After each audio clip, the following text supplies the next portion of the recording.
जय श्री राम भक्तों, भक्ति साधना चैनल में सभी भक्तों का स्वागत है। भक्तों, आगे की कथा हम हरिश्चंद्र की फिर से करेंगे। माता ककई राजा दशरथ से कहती है कि हरिश्चंद्र ने जब चाबियां महल की दे दी और अपने वचन के कारण विश्वामित्र से कहने लगे कि ये महल आपका हुआ, आप कभी भी इसको ले सकते हो। तो भक्तों, जब विश्वामित्र राजा हरिश्चंद्र की महल के अंदर पधारे और कहने लगे कि आप ये महल छोड़कर जाओ और ये महल हमारा हुआ, तो हरिश्चंद्र ने आदेश दिया अपनी पत्नी को कि तुरंत तैयार हो जाओ, हमें वन के लिए जाना है। और अपने पुत्र ताश को भी कहा कि हमें वन में जाना है, हमने जो हमारी महल थी ये विश्वामित्र को दे दी है। तो भक्तों, सत्यवादी राजा हरिश्चंद्र और उनका पुत्र और उनकी पत्नी तुरंत तैयार हो जाते हैं और सभी सेना उनको घेर लेती है कि राजा, हम आपको नहीं जाने देंगे। पर राजा मना करता है कि आपका जो राजा है वो बहुत सत्यवादी है, इसके कारण आपके राजा का धर्म भंग ना हो, हमें जाने दो। आप हमसे प्रेम करते हैं तो खुश होकर हमें यहां से विदा करो। तो सभी प्रजा मान जाती है और विश्वामित्र अपने एक शिष्य को साथ भेजते हैं कि 1 महीने के अंदर वो जो 2.5 तोला सोना था वो भेजना होगा। जो 1 महीने के अंदर आपने नहीं भेजा तो आपका धर्म भंग हो जाएगा। तो विश्वामित्र के शिष्य को लेकर सत्यवादी राजा हरिश्चंद्र वहां से चल पड़ते हैं। पुराने वस्त्र पहन लेते हैं, पैरों के अंदर जूते नहीं पहनते। गर्मी का मौसम था भक्तों, उनके पैर जलते हैं। पर विश्वामित्र ने अपनी माया से एक झोंपड़ी बना दी और उसमें नए नए जूते रखवा दिए। जब राजा हरिश्चंद्र वहां से पार करने लगे और कहने लगे झोंपड़ी वाले कि हे राजा, आपके पैरों में कुछ नहीं है, आपके पैर जल रहे होंगे, आप नए जूते ले जाओ, पैसे नहीं लेंगे। पर राजा हरिश्चंद्र ने मना कर दिया।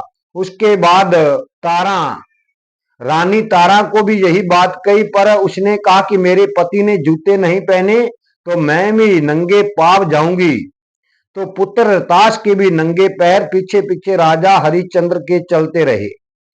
भक्तों, जो विश्वामित्र का शिष्य था वो उनको रास्ते के अंदर बड़ा परेशान करता है। कभी कहता है मुझे जल ला कर दो, कभी कहता है मुझे भोजन ला कर दो। इतना परेशान किया कि हरिश्चंद्र दंग रह गए, पर वे वचन के कारण कुछ नहीं बोले कि मेरा कहीं धर्म भंग ना हो जाए। वह मांग कर कहीं से तो भोजन ला कर देते, कहीं से पानी ला कर देते। भक्तों, ऐसे करते करते राजा हरिश्चंद्र आगे काशी शहर के अंदर निकल जाते हैं। और जब काशी शहर के अंदर पहुंचते हैं तो 1 महीने का समय पूरा हो जाता है। तो भक्तों, जब 1 महीने का समय पूरा था, वो महीने का लास्ट दिन, इसी दिन 2.5 तोला सोना देना था। पर राजा का कुछ वश नहीं चला और सोचने लगा कि अब क्या किया जाए। जब भी विश्वामित्र के शिष्य को आज 2.5 तोला सोना नहीं दूंगा तो मेरा धर्म भंग हो जाएगा। भक्तों, ऐसी स्थिति देखकर रानी ने हौसला बंधवाई कि आप घबराओ मत, मुझे आप बेच दो। देखो, ऐसी पत्नी होनी चाहिए जो धर्म के लिए खुद बिकने को तैयार हो गई।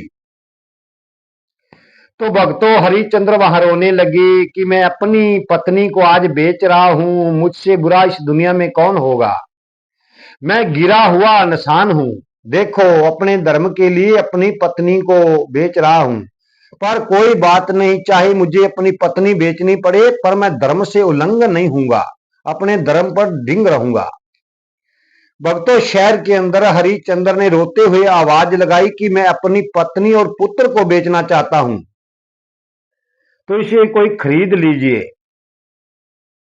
तो पूरा शहर इकट्ठा हो जाता है। उसमें एक रामलाल सेठ का रामलाल सेठ होता है, उसका नाम था रामलाल।